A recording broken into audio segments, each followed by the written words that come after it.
Selamat pagi semuanya. Apa kabar? Iya, Alhamdulillah. luar biasa ya. Malam ini kita ketemu lagi di acara Rabu Sehat yang kali ini kita akan membahas tema yang sangat menarik ya. Bahkan menurut saya juga cukup kontroversi tentang suatu kasus yang mungkin rekan-rekan semua tahu bahwa autoimun itu sering kita dengar, sering kita temukan kasus-kasus ini di masyarakat dan juga bahkan seringkali kasus ini menjadi salah persepsi tentang bagaimana cara penanganan dan terapi yang benar. Dengan senang hati kami akan sharing tentang kasus atau suatu penyakit yang sebenarnya tidak aneh, tidak penyakit baru, tetapi seringkali orang bingung ya menghadapi penyakit ini karena memang tidak mudah untuk mengatasinya. Nanti kita akan bahas secara detail tentang apa sih autoimun, bagaimana proses terjadinya, patofisiologinya seperti apa, faktor penyebabnya apa, faktor resikonya apa, dan apa saja yang harus kita cegah supaya tidak mudah terjangkit atau bahkan autoimunnya menjadi kambuh lagi ya. Nah, jadi hari ini saya ditemani oleh seorang sejawat yang mungkin sudah banyak yang kenal juga, tetapi tidak salahnya saya akan memperkenalkan. Beliau adalah rekan kerja saya dan beliau merupakan seorang edukator diabetik. Jadi kalau menanyakan tentang diabetes kepada beliau tentunya merupakan pakarnya juga ya bagaimana seorang penderita diabetes harus bersikap terhadap dirinya dan terhadap masalah penyakitnya. Kemudian juga beliau ternyata juga mempunyai keahlian ya, keahliannya apa tentang meditasi kesehatan. Beberapa kali memang saya mengikuti meditasi dengan beliau ya. Apa yang diajarkan itu memang memberikan dampak ya hati dan pikiran kita akan menjadi tenang. Yang katanya kalau hati dan pikiran jadi selaras dan tenang, maka penyakitnya akan lebih mudah sembuh ya. Lalu juga beliau pernah bekerja di Rumah Sakit Caritas di Palembang dan juga mengembangkan meditasi di Bali Usada ya. Jadi menurut saya cukup mempunyai pengalaman dan sekarang juga beliau sebagai dokter trainer sama seperti kita dan tidak panjang lebar saya ingin memperkenalkan Dokter Putu Aprita. Selamat pagi, Dok. Selamat pagi Dokter Ivan, selamat Nah, pagi ini Bapak Ibu rekan-rekan semua. Pagi, yes, yes. wah semangat kalau begitu ya. Jadi Dokter Putu ini sekarang berada di kota Jakarta. Betul ya, Bu, Jakarta Dok ya? dok. Ya, Nah, kalau dilihat dari namanya pasti berasal dari Bali. Ya. iya, Nah, Dok, hari ini kita akan berbincang-bincang tentang masalah sekitar autoimun. ya. Dan kalau kita mendengar penyakit autoimun ini sudah cukup banyak ya kasusnya di masyarakat. Bahkan sempat kalau sudah terkena satu atau apalagi satu keluarga ada mengidap penyakit autoimun, bingung ini mau cari pengobatan di mana, ya kan? Kalau Ya. boleh cerita nih dok ya. Oh iya boleh boleh. Boleh, ini pengalaman pribadi nih dok. Dua Hmm, tahun yang lalu itu suami kan sakit kena demam berdarah dok. Kita tahu oke. ya Bapak Ibu semua rekan-rekan kalau demam berdarah tuh biasanya ada linu di seluruh tubuh ya dok ya karena dia Iya, infeksi virus. pegel-pegel linu. Ha. Ya, betul. Nah, tapi linu yang diderita oleh suami saya ini itu berkepanjangan, dok. Hmm, Sekitar 3 minggu sampai 4 minggu gitu. hmm, Jadi akhirnya dokter yang merawatnya itu ya. berinisiatif untuk memeriksa laboratorium yang mengarah ke autoimun Oh, gitu. Jadi sebagai terus? keluarga pasien rasanya tuh udah deg-degan, udah bingung ya dok ya. Ah, Aduh, ah, kalau ah. bener ini seperti apa gitu kan? Hmm, Saya udah diem, anak saya juga udah diem. Tapi akhirnya puji Tuhan eh, kita perbaiki pola makan, kita pola perbaiki juga istirahat, segala macam. Dan setelah diperiksa sudah diobservasi di bulan kedua bahwa diagnosa itu tidak bisa ditegakkan gitu, Dok. Oh, Ya, puji artinya Tuhan bukan banget. autoimun ya? Iya, jadi Ya. dokternya itu sekarang banyak dokter yang sudah lebih aware ya, Dok ya, karena memang Mm-mm. gejalanya khas dan bermacam-macam ya, Dok ya. Betul. Jadi kadang-kadang kan gejala-gejala yang muncul tuh mirip-mirip kan. Jadi Betul. mirip-mirip. Nah, sekarang tergantung feeling dokternya seperti apa. Akhirnya Ya, diperiksalah laboratorium ya. Dan memang kalau sudah kena autoimun itu serba salah ya. Serba salah karena sebenarnya mencari faktor penyebabnya aja tidak mudah. betul. Teori gampang, tapi prakteknya tidak mudah sebetulnya ya. Jadi Ya, saya sendiri juga cukup banyak pasien-pasien autoimun. Ya, saya selalu menyampaikan karena pasien selalu bertanya, apa penyebabnya dok? Apa penyebabnya? Sudah, jangan dipikirkan apa penyebabnya. Yang penting sekarang berobat. Kalau dipikirin apa penyebabnya terus, tidak selesai-selesai nanti, aku bilang ya. Nanti kalau saya ditanya terus, saya cuma mikiri apa penyebabnya aja, bukan mikiri penyakit atau bagaimana cara mengobati. Tapi puji Tuhan, pasien ini akhirnya bisa tenang dan juga saya menyarankan apa yang saya nanti slide saya akan tayangkan ini beliau menjalankan betul dan akhirnya bisa meredah. Ya, yang tadinya sebulan bisa kumatnya 5-6 kali, sekarang sebulan belum tentu kambuh. Dan baik saya ya. yakin lama-kelamaan akan teratasi ya. Nah, baik Ya, Dokter Putu, kita akan mulai saja diskusi ini. Nah, rekan-rekan semua, bagi yang ingin bertanya, andai kata sudah 1 slide, 2 slide, 5 slide, ada pertanyaan, silahkan langsung chat ya. Jangan tunggu selesai nanti lupa. Silakan langsung chat di pertanyaannya di chat. Nanti kami akan bantu menjawab ya, akan bantu menjawab. Bahkan ada yang mau raise hand pun langsung pertanyaannya boleh ya.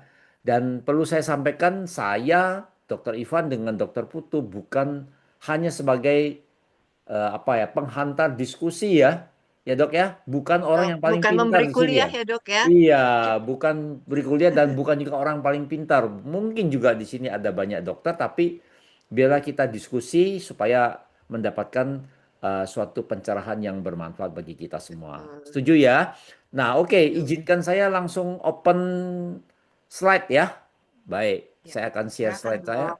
ya jadi kita hari ini akan membahas tentang penyakit autoimun. Penyakit autoimun ini adalah sering kali saya menyampaikan di awal, sering kali pengertiannya orang tuh salah gitu loh. Ya. Jadi kita coba selaraskan dulu bahwa penyakit autoimun adalah kondisi ketika sistem kekebalan tubuh kita keliru menyerang selnya sendiri. Jadi sistem kekebalan tubuh kita tuh sebenarnya bisa mengidentifikasi benda asing yang masuk ke dalam tubuh. Tapi yang terjadi adalah pada penderita autoimun dia keliru, dia miss dalam mengidentifikasi sel tubuhnya sendiri, jaringan sendiri, bahkan organ sehatnya sendiri. Sehingga apa? Sehingga sistem imun yang normal berfungsi yang seharusnya melindungi tubuh dari serangan mikroorganisme yang lain seperti bakteri dan virus ternyata dia bersekongkol dengan bakteri, virus, dan lain sebagainya untuk menyerang tubuhnya sendiri. Nah, itulah nanti kita akan lihat definisi dan contoh proses kejadiannya. Namun pada kondisi autoimunitas, sistem imun gagal membedakan antara sel tubuh sendiri dan zat asing. Yang harusnya tubuh kita punya sistem autoimunitas yang bisa membedakan mana musuh, mana kawan, mana bakteri, mana virus, mana antibodi yang harusnya memberantas, membunuh bakteri virus yang masuk ke dalam tubuh. Dengan catatan autoimun, dengan catatan imunitas tubuh kita baik ya imunitas tubuh kita baik makanya pentingnya apa namanya ketahanan atau stamina dan sistem imunitas tubuh kita yang baik ya oke silakan dok. Ya, jadi Bapak Ibu semua, kalau kita lihat di slide ini kita perhatikan bahwa ini adalah sel darah kita ya, sel darah kita yang normal, ini ya kita lihat, dan kemudian ini adalah molekul dari tubuh kita. Tadi Dokter Ivan udah cerita nih bahwa autoimun itu ada bingung nih, bingung antara antigen antibodi. Jadi kalau kita lihat tubuh kita itu sebetulnya punya antibodi nih Bapak Ibu. Antibodi dia sebagai tentara. Kalau misalnya kita perhatikan sebuah negara, antibodi ini adalah menjaga tubuh kita dari peradangan atau ada benda asing yang masuk. Jadi antibodi ini melindungi. Sedangkan antigen ini dia adalah yang menyerangnya. Seperti itu. Yang menyerang masuk ke dalam tubuh kita. Kalau Bapak Ibu mungkin gampangnya seperti itu. Jadi di tubuh kita tadi ada antigen dan antibodi. Ini kita lihat seperti ini. Nah, ini Oke. kalau ada infeksi, biasanya antibodi ini dia akan, oh ini ada benda asing nih. Ini kita harus lindungi tubuh kita supaya tidak terjadi infeksi. Seperti itu, Bapak Ibu ya. Ini gampangnya nih. Oke. Nah, kita lihat nih. Jadi autoimun itu tadi sudah dikatakan Dokter Ivan, dia menyerang ke seluruh tubuh. Sebetulnya penyakit ini disebabkan oleh apa? Bisa karena genetik. Genetik ya Bapak Ibu, kemudian juga kelainan sel darah putih. Cuma saat ini yang saya baca dan saya dengarkan dari pengalaman dokter-dokter ahli imunitas, dikatakan bahwa lifestyle itu amat sangat berpengaruh. Sampai diketahui ada bayi pun sudah terkena autoimun. Seperti itu. Dan juga kalau kita lihat hormon dari pasien tersebut. Jadi keseimbangan hormonal juga sangat mempengaruhi. Dan pastinya keseimbangan dari lingkungan kita Bapak Ibu. Karena kita tahu juga kita nggak bisa membuat suatu lingkungan kita menjadi bersih semua. Karena kita harus hidup di daerah tersebut. Kalau saya perhatikan mungkin di Semarang sama di Jakarta sama aja nih dok ya, banyak banget polusi udaranya. Terus Hmm. kita mau marah juga nggak bisa, karena memang kita harus hidup di sana. Jadi paling tidak kita harus menerimanya. Dan autoimun ini bisa menyebabkan gangguannya juga di seluruh tubuh Bapak Ibu. Ini kita lihat di bagian kelenjar dari kalau kita bilang adalah tonsil. Tonsil itu adalah kelenjar tubuh kita. Kemudian ada juga yang namanya kelenjar timus. Jadi kelenjar-kelenjar ini kalau hari-hari biasa Bapak Ibu mungkin kita jarang sekali ya kita memperhatikan oh di sini ada timus nih padahal sebetulnya kelenjar-kelenjar ini yang berfungsi untuk menjaga keseimbangan tubuh kita.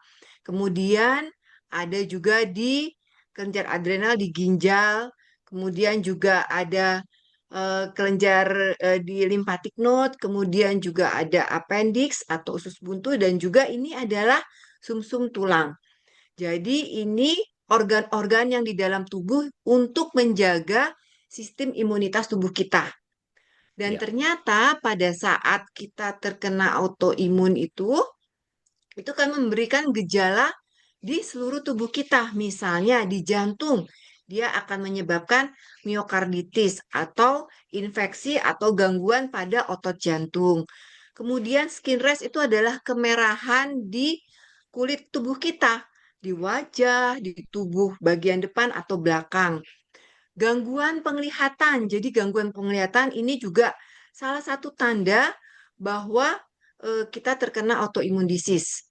Kemudian juga gangguan pernafasan dan nyeri pada lutut ya Bapak Ibu ya. Jadi kalau nyeri lutut pun jangan disimpan saja. Sekarang juga banyak latihannya dan juga kita harus coba periksakan untuk memastikan yang kita derita ini apa Bapak Ibu. Kemudian juga yang terkenal itu namanya rematik rematik. Jadi kalau kata orang asam urat saya naik dok, ini rematik. Jadi sebetulnya yang kita perhatikan masuk dari autoimun itu adalah rheumatoid arthritis. Kemudian juga ini Ya. yang terkenal nih Bapak Ibu lupus. Kalau misalnya Bapak Ibu mungkin melihat pada saat ke rumah sakit ada yang wajahnya bulat, kemudian seperti kupu-kupu. Ini kita lihat ini ya kemerahannya seperti kupu-kupu. Ini adalah tanda khas dari pasien lupus ya Bapak Ibu ya. Jadi jangan diejek, tapi kita tahu, oh kata dokter Ivan, kata dokter Putu, ini salah satu tanda dari lupus. Oh ini dia ada gangguan autoimun. Seperti itu Bapak Iya. Ibu. Ini jadi seluruh organ tubuh kita ini bisa terkena gejala dari autoimun tersebut. Oke. Iya, jadi dok, eh, sebelum saya jelaskan slide ini, yang mana slide ini pasti menyampaikan bahwa ada lebih dari 100 jenis, lebih kurang tipe-tipe atau kategori penyakit autoimun. Baru 1 minggu yang lalu saya menemukan satu kasus yang aneh dan mungkin mungkin saya baru nemukan, tapi menurut dokter internis ini sering terjadi. Oke. Kasusnya adalah seorang ibu yang sedang hamil lebih kurang 6 sampai 7 bulan. Ya, 6 sampai 7 bulan sudah besar. Kehamilan cukup cukup besar. Nah, di tengah kehamilannya GERD-nya kambuh. Ya, GERD-nya kambuh sehingga sudah kambuh lebih kurang 3 minggu, 3 minggu, dan sehingga ibu hamil tidak bisa makan dengan enak. Otomatis berat badan ibu turun, berat bayi juga turun, tidak naik-naik.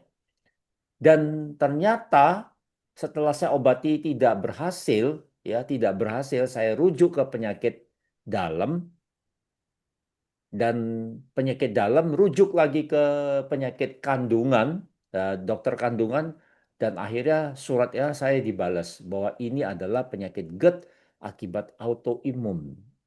Jadi GERD juga bisa jadi autoimun Bapak Ibu ya. Dan itu jelas di pemeriksaan laboratoriumnya dia ternyata pengidap penyakit autoimun dengan tes laboratorium, anamnesisnya positif dan lain sebagainya. Jadi hati-hati, autoimun sekarang canggih-canggih pokoknya ya. Jadi ada 100 lebih jenis autoimun yang tadi Dokter Putu menyampaikan bisa kena ke otak, bisa kena ke darah, bisa ke saluran pencernaan, ke saraf, ke paru-paru, ke kulit. Ya, kalau ke kulit saya juga pernah mendapatkan pasien yang kena autoimun, kena kulit, seluruh badannya psoriasis. Seorang wanita muda itu hampir mau bunuh diri gara-gara dia frustasi mengobati psoriasisnya nggak sembuh-sembuh. Juga bisa kena otot atau tulang, bahkan autoimun yang mengenai kelenjar tiroid yang namanya Hashimoto disease atau Graves disease. Ya.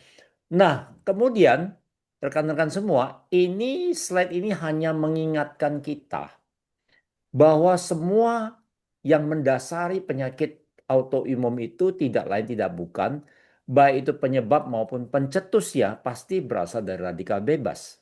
Yang mana radikal bebas akan menjadi atau berlanjut menjadi stres oksidatif atau oksidatif stres dan lalu menyerang organ-organ tubuh. Makanya di sini saya hanya kasih satu contoh, misalnya di sini ada kronik inflamasi, dan kronik inflamasi ini kemudian akan berlanjut menjadi autoimmune disorder dan bahkan penyakit-penyakit yang lain. Jadi orang yang kena autoimun pasti ada cerita awalnya sebetulnya. Ya, hanya saja kita tidak ngikuti, pasien tidak tahu, jadi tidak bisa cerita. Dan pasien biasanya ditanya, nggak tahu dok, tiba-tiba ya seperti ini. Padahal dulunya pernah ada macam-macam. Ya, oke. Nah, silakan dok. Ya, jadi, nah ini kita agak sedikit ini ya Bapak Ibu ya. Jadi tubuh kita itu benar-benar kalau kita bilang sih pintar. Jadi Tuhan sudah menciptakan sedemikian rupa di mana terdapat respon dari satu gangguan apabila antigen antibodi itu dia bisa bergabung dan menyerang sel kita. Ada yang namanya respon imun seluler di mana terjadi perusakan jaringan oleh limfosit T. Dan juga ada respon imun humoral di mana terbentuknya antibodi. Bagaimana bisa begitu? Itu memang sudah kuasa Tuhan. Nggak usah terlalu jelimet ya Bapak Ibu, tapi Bapak Ibu bisa lihat, bisa tahu bahwa ternyata tubuh ada responnya juga secara seluler, secara sel, dan juga secara humoral atau secara hormonalnya. Oke, lanjut dok. Nah, kalau kita lihat ini dari judulnya aja udah status imun pada usia lanjut. Padahal kita sebetulnya nggak mau tambah tua ya Bapak Ibu, tapi memang itu adalah kuasa Tuhan dan itu alamiah. Usia kita terus bertambah. Jadi ternyata dengan bertambahnya usia itu juga ada penurunan. Penurunan cenderung menurun misalnya dari glutationnya juga menurun. Dan penurunan kadar-kadar hormonal dalam tubuh itu juga memberikan impact atau juga dampak bagi tubuh kita. Misalnya, satu, produksi mukusnya menurun, jadi efek untuk infeksinya juga bisa lebih besar, Bapak Ibu. Kemudian antibodi pada air mata juga menurun. Jadi kenapa pada saat usia tua juga kita merasa mata kita juga kok kayaknya lebih kering. Kemudian juga tadi juga dikatakan bahwa ada gangguan pandangan. Kemudian mekanisme batuk menjadi tidak efektif. Sebetulnya Bapak Ibu, kalau kita mau batuk itu sebetulnya kita ingin mengeluarkan sesuatu benda asing yang ada di saluran nafas kita yang menghambat jalannya udara di saluran nafas. Jadi batuk itu juga perlu karena digunakan untuk mengeluarkan benda asing di saluran nafas kita. Jadi kalau misalnya usia lanjut kadang-kadang kan dia nggak bisa batuk, makanya tapi dahaknya banyak ya Bapak Ibu semua. Jadi rasanya nafasnya juga nggak lega. Kemudian gangguan pengaturan suhu. Jadi kadang-kadang kita ngerasa hangat, tapi orang tua sudah merasa lebih panas. Ada juga perubahan fungsi sel limfosit T, kemudian respon imun humoral menurun, kadar antibodi serumnya juga menurun, peningkatan produksi auto antibodi, dan juga peningkatan faktor rematoid. Jadi nyeri-nyeri sendinya juga lebih banyak, dan peningkatan antibodi antinuklear. Jadi ini mau nggak mau harus kita terima karena apa? Kita tahu bahwa usia kita terus berlanjut, pasti ada penurunan dari fungsi organ kita. Beda kalau misalnya mobil ya dok ya, kalau mobil bisa diperbaiki masuk bengkel. Kalau Iya. kita udah tambah usia tua, ya fungsinya juga menurun. Tapi kalau kita lihat nih Bapak Ibu di layar monitor ini, Dokter Ivan usianya bertambah tapi wajahnya itu nggak berubah ya dok ya, tetap Berkat glowing. Royal Jelly. Oke. Iya. Jadi sebagai pencetus reaksi autoimun ya dok ya, dan rekan-rekan semua, ini memang banyak dan sangat bervariasi.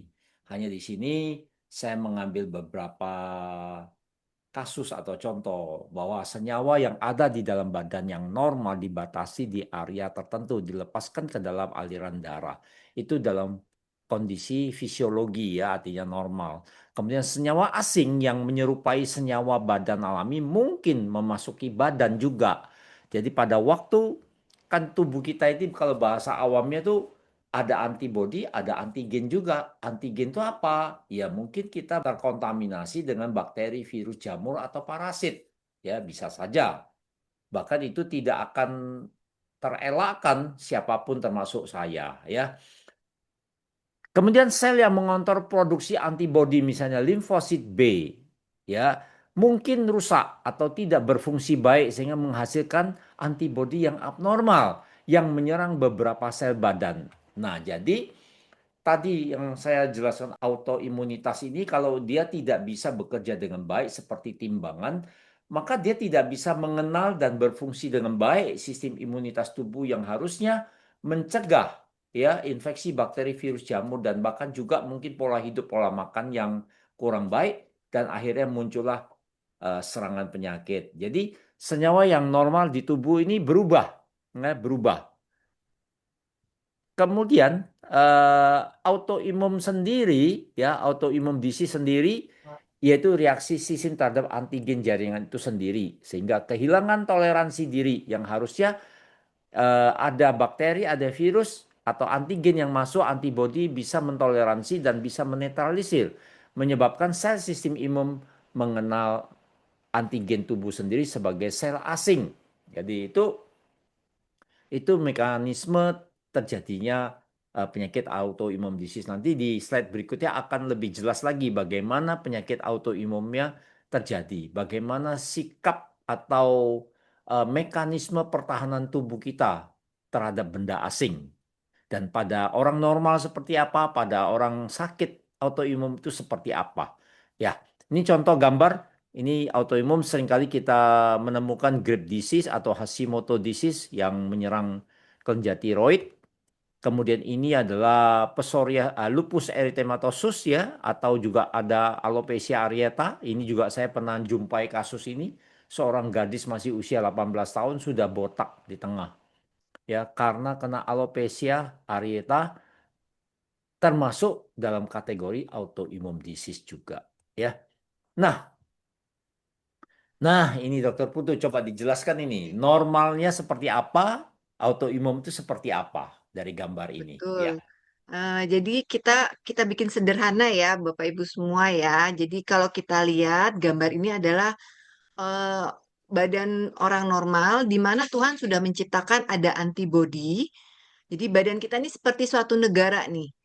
Tuhan sudah menciptakan antibodi seperti tentara. Tentara, kemudian antigennya itu kalau ada musuh masuk nih Bapak Ibu. Otomatis kalau ada musuh masuk, pasti tentaranya harus siap untuk melawan agar musuhnya ini nggak masuk ke dalam tubuh dan menghancurkan tubuh kita. Nah, kalau kita lihat seperti ini, yang di gambar kedua di orang normal, ini antibodinya akan menghalau antigen masuk, sehingga tubuhnya tetap sehat. Tapi di bagian bawah, ada di bagian autoimun disease, kita lihat imun sistem, antibodies, dan ini terjadi antibodinya itu jadi bingung, Bapak Ibu. Antibodinya ini bingung sehingga dia berkawan dekat dengan si antigen. Jadi fungsi antibodi di mana sebagai tentara yang harusnya dia melawan kalau ada musuh yang masuk, ini dia berkawan dengan antigen sehingga malah menyerang sel sehat yang ada di dalam tubuh. Seperti Iya. itu. Jadi Jadi ini antibodi dia con ya, contohnya silakan ya Dok. dokter ya. Ya. Jadi terjadilah adanya infeksi ya dok ya. Mungkin bisa Ya. ditambahkan lagi nih dok supaya lebih jelas dan dengan Iya. bahasa lebih sederhana ya dok ya. Ya, jadi tadi Dokter Putu sudah jelas sekali sebetulnya bahwa tubuh manusia itu ibaratnya suatu negara dan di dalam negara itu ada tentara. Tentara itu antibodi. Tugas tentara itu mencegah, ya, mencegah bahkan memberantas musuh-musuh yang akan masuk ke negara kita. Jadi bakteri virus yang sebagai antigennya akan masuk ke tubuh kita, tentara antibodi kita harus mencegah. Jangan sampai mereka menimbulkan kerusakan di negara kita. Ini contoh, negara dan tentara. Nah, kalau pada tubuh yang normal, benda asing, antigen, atau musuh yang masuk ke dalam tubuh, maka tugasnya tentara antibodi ini untuk memberantas, mengusir keluar, supaya tidak mengganggu negara, tidak mengganggu tubuh kita. Nah, dengan demikian tubuh kita akan memiliki antibodi yang kuat, sehat, dan tanpa ada gangguan antigen yang lain.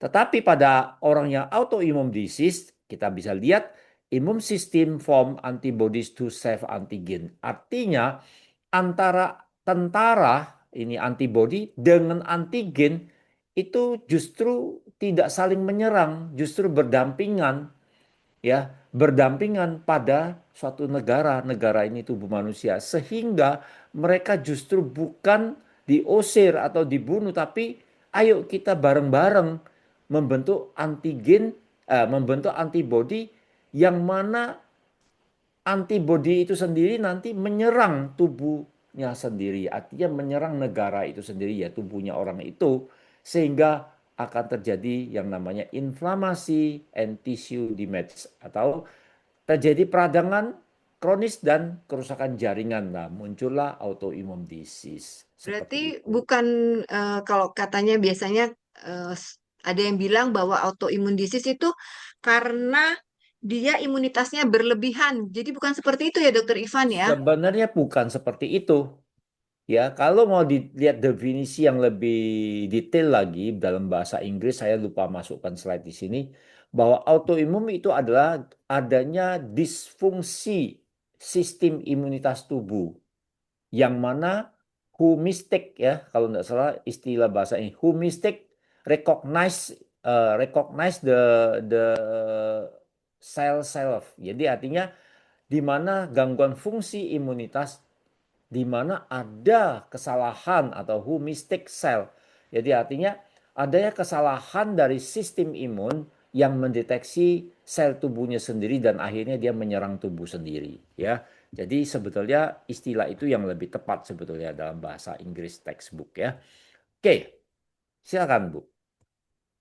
Ya, jadi kalau kita lihat ini banyak sekali juga penyebab autoimmune disease, di mana adalah salah satunya adanya genetik. Genetik ini juga salah satu predisposisi yang bisa menyebabkan autoimun. Sekitar nggak terlalu besar sih Bapak Ibu. Kemudian kita lihat juga gender. Kalau di sini kita lihat female, jadi wanita itu lebih banyak daripada pria. Bisa karena hormonal, bisa juga karena kromosom. Tapi menurut saya, kalau female ini kenapa juga bisa banyak autoimun? Karena sepertinya juga semua tuh dipikirin sama wanita. Jadi itu menyebabkan tingkat stresnya tinggi. Jadi otomatis juga kenapa banyak sekali wanita yang terkena autoimun. Hmm. Nah, ini Nah, ini masuk dalam barangkali faktor. perlu harus ada penelitian ya, kenapa wanita itu semua dipikirin gitu loh. Betul, betul, Dok. Jadi mungkin masuk dalam faktor yang tidak diketahui ya, kenapa juga wanita bisa lebih banyak terkena autoimun daripada pria.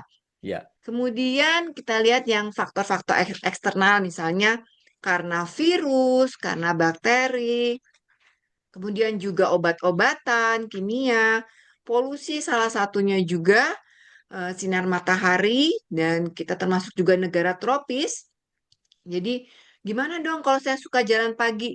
Tetap Bapak Ibu kita perlu sinar matahari karena itu juga mengandung vitamin D, tapi harus kita pilah jam berapa kita melakukan kegiatan di luar untuk yang namanya latihan fisik atau exercise.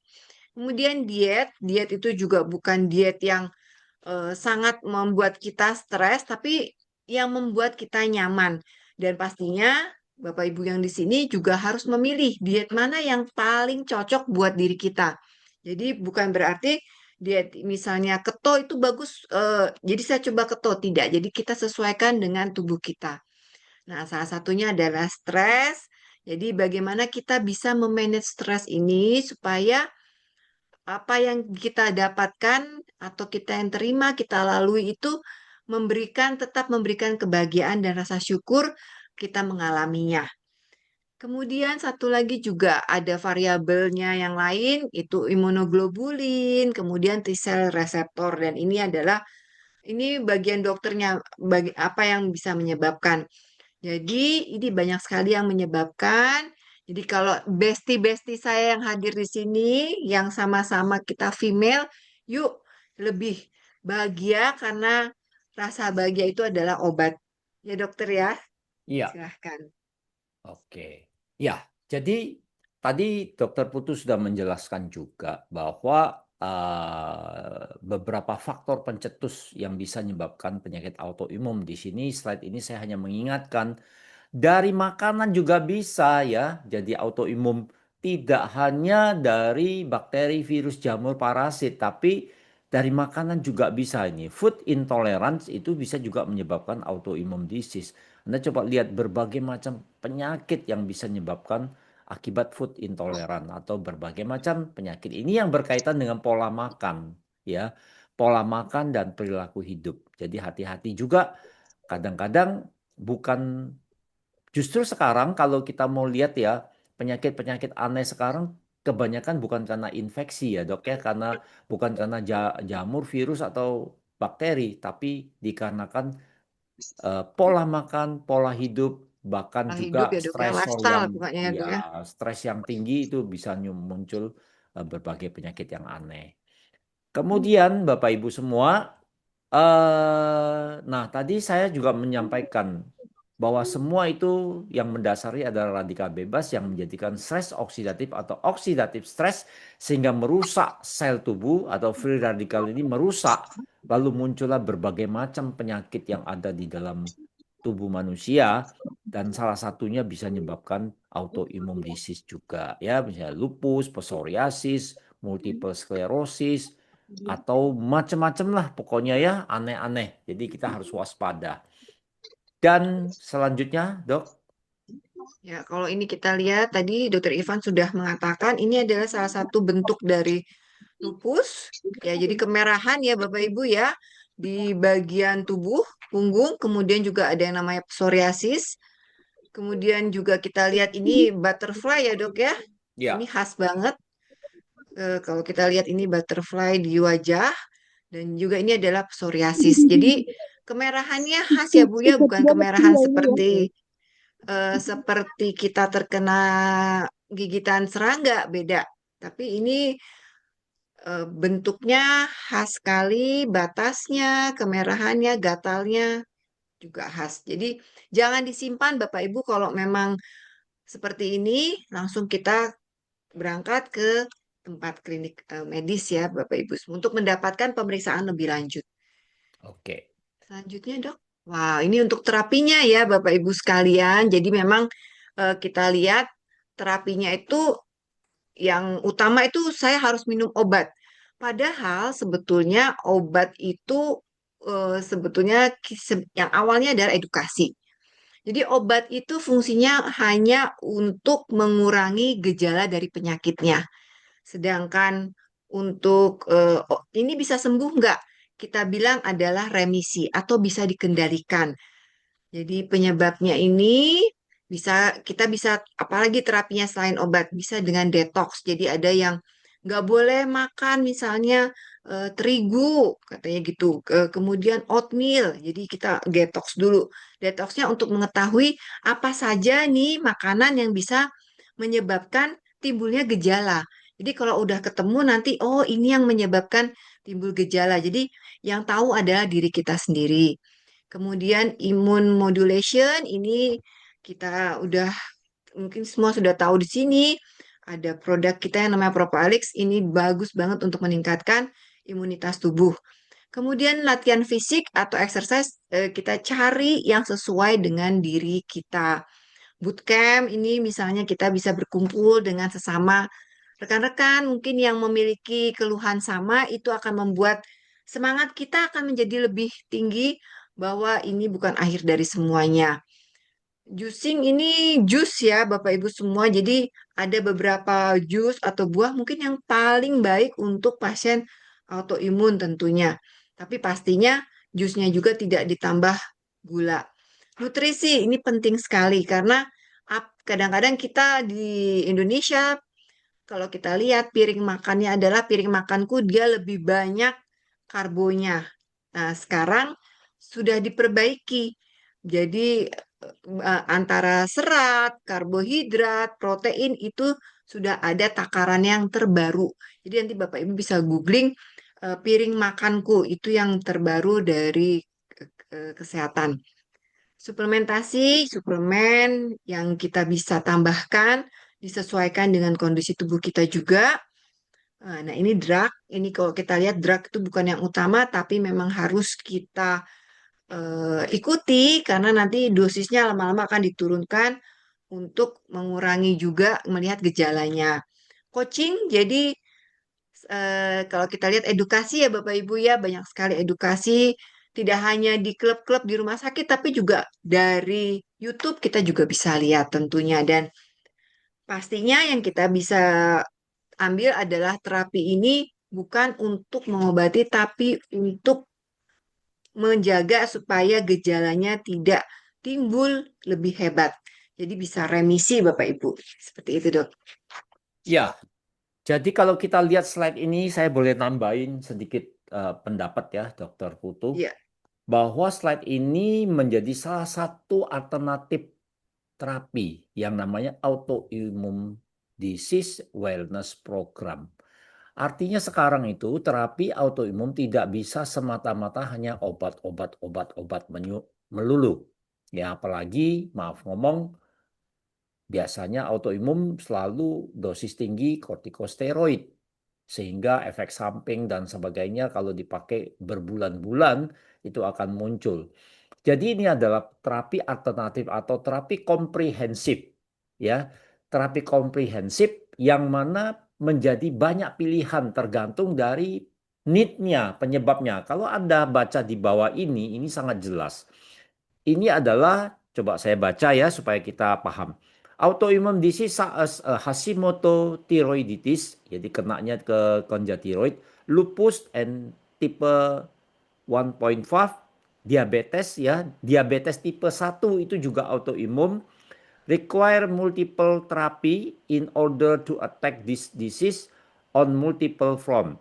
It is not necessary that you use all the therapy. Tidak harus semua. Kita bisa milih yang mana yang lebih tepat. But you should use several. Bisa menggunakan beberapa. Misalnya, kita pakai imunomodulator. Imunomodulator di HDI apa? Ya, propoelik. Ya kan? Exercise bisa dilakukan olahraga. Spiritual seperti yang Dokter Putu mengajarkan meditasi supaya kita lebih tenang, diberi motivasi supaya kamu bisa sembuh ya. Terus semangat, kamu bisa sembuh. Coaching dan suplementasi ya, yang dimaksud suplementasi ya minimal 4 star. Ada HDI pollen, royal jelly, madu dan propoelik dan yang lain-lain ya. Nah, but you should be use several based on your specific health need. Kita harus menggunakan beberapa apa namanya saran terapi ini sesuai dengan spesifik kesehatan yang kita butuhkan. Nah, kan masing-masing beda, ya. Beda. Diagnosis sama tapi keluhannya bisa beda. Nah, saya jujur aja setelah mendapatkan pencerahan slide ini, ada satu pasien kalau nggak salah dia juga autoimun, tapi autoimunnya kayaknya lupus gitu, belum parah-parah banget, itu sembuh loh Bapak Ibu. Dengan immunomodulation, saya kasih royal jelly, saya kasih propoelik, saya kasih madu, 3 macam diminum secara rutin, akhirnya sembuh. Dan memang tidak serta-merta itu ya, saya ajari gimana caranya harus spiritualnya, berdoa, meditasi, kemudian juga tidur yang cukup, olahraga yang cukup, dan sebetulnya pokoknya hidup sehat ya, sehingga dia bisa mendapatkan kesehatan yang optimal. Oke, Dan pastinya dok, itu nggak ya. hanya dari pasiennya aja dok ya, tapi harus dukungan dari keluarga juga ya dok ya. Betul. Jadi terapi autoimmune disease wellness program itu antara dokter dengan pasien dengan keluarganya itu harus bisa kerjasama. Ya, itu benar sekali Dokter Putu ingatkan ke saya. Misalnya pasien yang GERD itu tadi, yang istrinya hamil 7 bulan GERD, dan akhirnya diperiksa betul itu GERD. Itu gara-gara pencetusnya apa? Karena suaminya tidak sadar diri, istrinya sudah hamil 6 sampai 7 bulan diajak gegeran terus. Akhirnya pikiran ya, wanita sering pikiran stres yang akhirnya berdampak pada GERD-nya kambuh. Dan GERD pada wanita hamil itu cukup berbahaya, Bapak Ibu. Jangan dianggap sepele. Satu, yang paling ringan adalah berat badan turun, baik baik janin maupun ibunya. Yang kedua yang ditakuti terjadi keguguran. Ya, terjadi keguguran pada kandungan itu bisa terjadi gitu loh. Ya. Oke, kita bahas lebih lanjut masalah produk eh, unggulan ya. Jadi Iya, kita akan coba membahas tentang suplementasi tadi ya. Oke, betul dok. kalau Salah masalah satu ya yang dok. lain nanti perlu konsultasi spesial, artinya konsultasi Ya, khusus lah, tidak bisa di layar Zoom ini. Nah, ragam vitamin yang pertama yang ingin saya perkenalkan adalah Polinergy. betul dok. Kenapa Polinergy? Polinergy adalah suatu produk multivitamin, asam amino, mineral yang cukup lengkap. Ya, cukup lengkap dengan tujuan kalau Anda baca di slide ini tentu akan membantu meningkatkan imunitas dan stamina tubuh ya, supaya kita tidak mudah terserang penyakit. Nah, kemudian yang kedua, tentu manfaatnya bipolen, yaitu apa? Ya, kita semua tahu bahwa bipolen atau polinnya memenuhi kebutuhan tubuh akan nutrisi, ya. Kemudian meningkatkan fungsi metabolisme tubuh, meningkatkan performance dan stamina secara alami, mengurangi rasa lelah, meningkatkan kinerja dan konsentrasi otak, meningkatkan jumlah sel darah merah yang sehat dan membantu menurunkan kadar kolesterol yang jahat. Saya sendiri pribadi setiap pagi saya minum Polineji, Dok. Satu kali Aduh. satu tablet per hari. Sudah berjalan hampir 30 tahun. Jadi saya di HD Wow, itu sudah sejak 97 hampir 30 tahun. Nanti tahun depan 2027 itu 30 tahun. Itu tiap hari satu biji, ya. Jadi cukup kalau satu ya dokter, dok ya? Atau pagi iya, malam? Saya pagi sama malam dok. tergantung. Kalau saya Polineji pagi 2 kali 1 malam, saya bisa minum tapi alamat tidak bisa tidur. Jadi Oke. sensitif. Jadi kalau dokter Putu atau rekan-rekan tanya ke saya minumnya apa sih produk HD? Jujur sampai hari ini tidak pernah berhenti dan tidak pernah bolong. Pagi Polineji sama Popo Elik. Siang madu 1 gelas. Malam itu liquid royal jelly dan Popo Elik. Jadi Popo Eliknya 2 kali 1, Polonnya 1 kali 1, royal jelly 1 kali 1 pada malam hari. Itu untuk maintenance kesehatan.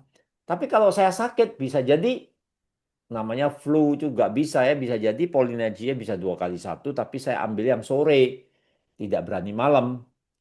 Karena saya kalau sudah jam jam 4 gitu ya, pokoknya pantangannya minum vitamin, minum kopi, minum teh, alamat jadi sapam, Dok. Oke. Tidak bisa tidur. Ngutak terus, mesti matiin lampu di kamar, tidak bisa tidur. Ya, seger terus soalnya ya. Nah itu. Jadi pagi Kecuali ya dok ya pagi. Iya. betul, kecuali saya benar-benar sakit itu mungkin bukan karena pengaruh vitaminnya, tapi memang betul-betul lelah dan harus tidur. Ya, oke. Iya. Nah, Wow. Ini berikutnya dok. selanjutnya nih dok. Hmm, Ini unggulan juga ya dok ya? iya. Jadi Oke. produk berikutnya adalah yaitu kita semua tahu booster imunitas atau booster imun yang mana Propoelik atau HDI Propoelik merupakan produk yang dengan ekstraksi yang unik dari berbagai negara sehingga menghasilkan suatu nilai orak yang sangat tinggi 21.921. Nah, sampai hafal ya. Kemudian juga dia memiliki 8 jenis antioksidan yang super kuat, ya 8 jenis antioksidan yang super kuat dan komponen-komponen bioaktif dari bioflavonoid, kafein dan polifenol itu sebagai imunomodulator yang pertama, antivirus, anti jamur, antibakteri, antioksidan, meningkatkan interferon alfa, sel NK dan TNF alfa. Ini baru selesai kita publikasi. Sebentar lagi kita akan mengumumkan meningkatkan CD4, CD8 dan makrofag. Ini sebentar lagi kita akan mengumumkan. Saya sudah mendapatkan info dari pihak publikasi yang menyampaikan bahwa ini sudah selesai dan ini akan dipublikasikan sehingga masyarakat luas bisa membuka akses tentang hasil penelitian yang terakhir tentang imunitas ya. Yang kemarin itu yang di Rumah Sakit Persada Ya. Malang ya. Dan mengandung vitamin E, vitamin C ini beberapa vitamin sebagai antioksidan dan meningkatkan juga sel T, interleukin 2 dan TNF alfa. Lalu zat besi mineral lainnya juga menjadi fungsi meregulasi fungsi limfosit T. Jadi propoilik ini sangat luar biasa dan mungkin kita sudah mengenalnya saat pandemi COVID itu merupakan produk unggulan lah ya. Kemudian manfaatnya apa? Banyak sebetulnya manfaatnya. Ini saya ngambil garis besarnya adalah meningkatkan daya tahan tubuh karena dia imun booster, kaya akan antioksidan yang dapat mencegah kerusakan sel-sel tubuh akibat dari radikal bebas, mampu melawan proses oksidasi yang merugikan. Ya, Lagi. jadi Ya. melawan proses Lagi. oksidasi yang merugikan sampai terjadi apa?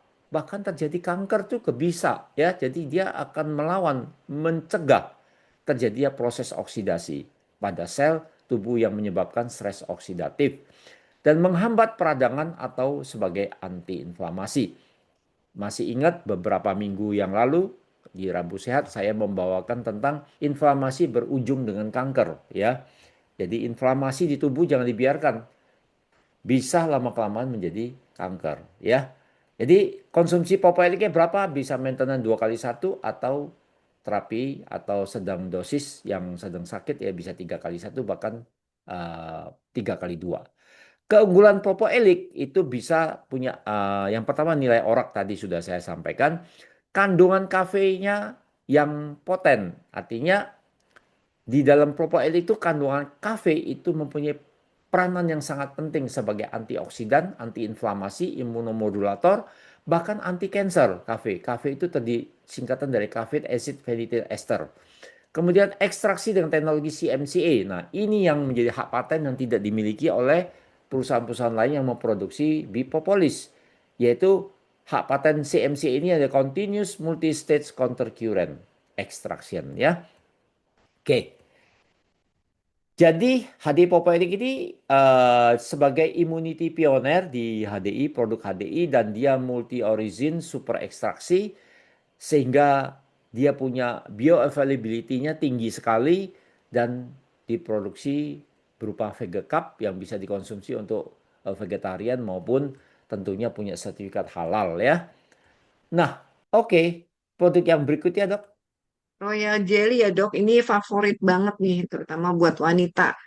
Jadi manfaatnya adalah untuk menurunkan resiko penuaan dini akibat radikal bebas. Ini kalau wanita tuh pengen cantik, pengen terlihat tetap menarik, jadi ini salah satu pilihannya.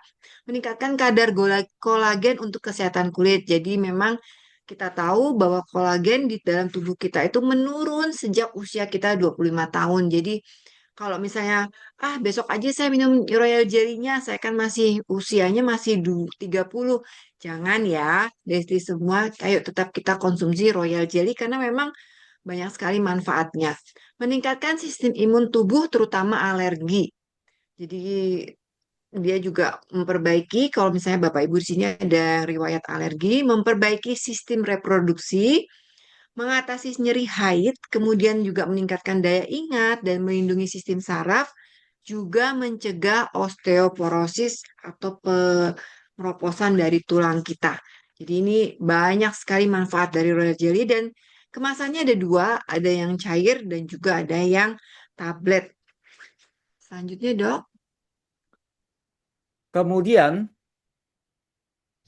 manfaat silakan. cover honey nih dok. Ya, Selanjutnya nih dok, iya. wah ini juga yang amat sangat menarik. Jadi kalau misalnya kita perkenalkan mungkin udah pernah dengar Clover Honey belum juga. Banyak yang bilang sudah, tapi ada juga yang ternyata belum gitu ya Bapak Ibu ya. Jadi Clover Honey ini salah satu yang utama kalau di keluarga saya. Fungsinya adalah menghambat pertumbuhan bakteri merugikan. Ternyata bisa ya madu ya, karena memang dia juga fungsinya sebagai antioksidan, memperbaiki dan melindungi saluran pencernaan, memperlancar buang air besar, kemudian mengatasi sembelit. Jadi kalau yang dia konstipasi nggak bisa buang air besar, dia memperlancar. Tapi kalau yang dia tidak bisa buang air besar, dia akan mengatasinya juga. Sebagai sumber energi dan pengganti gula, bersifat antioksidan dan juga mempercepat penyembuhan luka. Mengganti gula Bapak Ibu, jadi kalau misalnya ada yang ingin minum kopi atau teh gitu, mengurangi gula, Clover Honey ini bisa menjadi salah satu pilihan, terutama juga untuk pasien diabetes, karena juga sudah ada penelitiannya, dia indeks glikemiknya rendah. Selanjutnya, Dokter Ivan. Ya, saya ingin sedikit mundur sedikit ya, lupa saya. Jadi kalau Bapak Ibu pernah baca di beberapa literatur dan jurnal atau penelitian riset bahwa royal jelly yang luar biasa mengandung apa? Mengandung 10 Ada. hidroksi 2 deconoid acid. Selain ada asam amino, vitamin, mineral. Nah, 10H2DA ini ternyata dalam penelitian dan riset-riset yang diadakan di luar negeri, memang kita belum meneliti sendiri, dikatakan bahwa suatu zat yang spesifik hanya ada di royal jelly, di pollen, madu, apalagi popoelik tidak ada. Fungsinya apa? Dia menjaga keseimbangan atau memberikan keseimbangan hormonal pada tubuh kita. Jadi kalau kita ingat pria maupun wanita itu kalau keseimbangan hormonalnya terganggu, maka pasti muncullah berbagai masalah penyakit. Nah, oleh sebab itu Royal Jelly ini sangat penting, terutama pada kaum wanita atau pria yang ingin awet muda atau bahkan eh, menghindari terganggunya gangguan keseimbangan hormonal. Ya, oke, kita lanjut. Ya, ini saya hanya menunjukkan beberapa bukti bahwa apa benar sih suplementasi produk pelebahan itu bisa menyembuhkan atau memberikan efek positif terhadap berbagai macam penyakit autoimun. Nah, di sini ada satu paper yang menyampaikan honeybee pollen royal jelly menghambat autoimun pada lupus ya. Jadi ini sisi lupus erythematosus ya pada suatu penelitian yang sangat luar biasa. Kemudian juga ada juga jurnal yang menyampaikan efek daripada royal jelly terhadap penyakit grape disease sebagai autoimun. Jadi grape disease itu adalah autoimun yang menyerang kelenjar tiroid ya, ini banyak sekali. Kemudian juga nah, efek dari royal jelly sebagai suplementasi ya meregulasi T-cell. Ini T-cell ini mengatur sistem antibodi pada anak-anak dengan penyakit lupus. Ini juga suatu penelitian yang diterbitkan oleh Food and Nutrition Research ya. Dan tentunya secara keseluruhan ya Dokter Putu dan rekan-rekan semua, kesimpulannya peranan biproduk terhadap autoimun itu seperti apa sih? Nah, minimal ada 3 fungsi utama. Yang pertama, membantu menetralisir radikal bebas dan mencegah terbentuknya stres oksidatif supaya sel-sel tubuh tidak rusak. Bekerja sebagai imunomodulator dan menstabilkan sistem imunitas tubuh dan membantu dalam proses regenerasi sel untuk memperbaiki kerusakan sel tubuh atau berfungsi sebagai DNA repair, yaitu garis besarnya. Maka dari itu, takaran konsumsi ini suatu anjuran saja tapi tentu bisa bervariasi ya. Bisa polinerginya 2 kali 1 atau seperti saya 1 kali 1. Propoelik itu dia 3 kali 1 kapsul per hari. Royal Jelly Liquid bisa 1 kali 1 sendok takar per hari pada malam hari atau 2 kali 1 sendok takar pagi dan malam. Dan HDI Clover Honey bisa 1 sampai 2 kali 1 sendok makan per hari. Ya, itu saran kami. Kemudian sebagai penutup ya, Dokter Putu, masa depan kita atau masa depanmu tetap cerah. Autoimun hanya mengubah rute perjalananmu. Artinya ya di koma di sini artinya orang yang kena autoimun itu bukan selesai sudah ya. Ada cara tersendiri untuk bisa merubah pola hidup, perilaku hidup, pola makan dan seterusnya. Bukan tujuan akhir ya karena autoimun itu hanya eh, meng, kita perlu adaptasi yang lebih. Fokuslah pada apa yang masih bisa kamu lakukan, bukan apa yang telah direnggut atau terjadi. Itu yang bisa saya sampaikan tentang penyakit autoimun. Rekan-rekan semua, mudah-mudahan bisa menjadikan menjadikan suatu informasi yang bermanfaat ya Dokter Putu bagi kita semua. Betul. Dan tentunya ya diharapkan kita semua akan sehat terus ya, walaupun kita tahu ada autoimun yang sangat berbahaya, tapi amit-amit lah jangan sampai kita terserang autoimun. Saya kira menarik ya hari ini kita diskusi, kayaknya ngobrol begitu, tapi cukup bermanfaat tak rekan-rekan acara ini? Coba dicek dong. Kalau bermanfaat bisa itu ya dok, bisa acungkan Kalau jempol, bermanfaat kita kasih nanti love bahas lagi begitu. begitu Cukup dok, apapun bermanfaat dok. bermanfaat Ya, ya, baik, yang bermanfaat. Karena kalau mau seminar seperti Sangat itu, kalau bermanfaat, Dok. Terima kasih. betul Kasih Bu terima kasih sekali. Lismania, makasih. Ya, puji Permisi. Tuhan kalau bermanfaat kita juga senang lihat Bu, Bu Putu ya. Ya Iya. dok. Oke, kalau ada kekurangan tentunya kami berdua sebagai manusia biasa tidak luput dari kesalahan. Kami mohon maaf, tapi kalau ada yang bermanfaat, itu semua dari kemurahan Tuhan. Terima kasih. Sampai jumpa Dok, ya di lain sampai kesempatan. jumpa. Boleh satu, Dok? Boleh, Mungkin untuk boleh. Dua juga rekan-rekan, boleh. rekan-rekan nih yang mau coba untuk melatih pikirannya dengan Hmm. bermeditasi, kebetulan saya ada kelas online, itu Ya, free, biasanya Senin malam. Itu ya. biasanya via Zoom, jadi bisa lihat di status WA saya, Senin malam jam 9 WIB. Gitu. Jadi kita bisa sama-sama berlatih. Kayaknya Boleh sangat ikutan, Bu Dia? semangat. Boleh Bu, boleh karena itu free Bu. Jadi jangan tunggu sakit, tapi pada saat kita sehat, kita sudah melatih pikiran kita. Ya. Siap, Gitu. siap.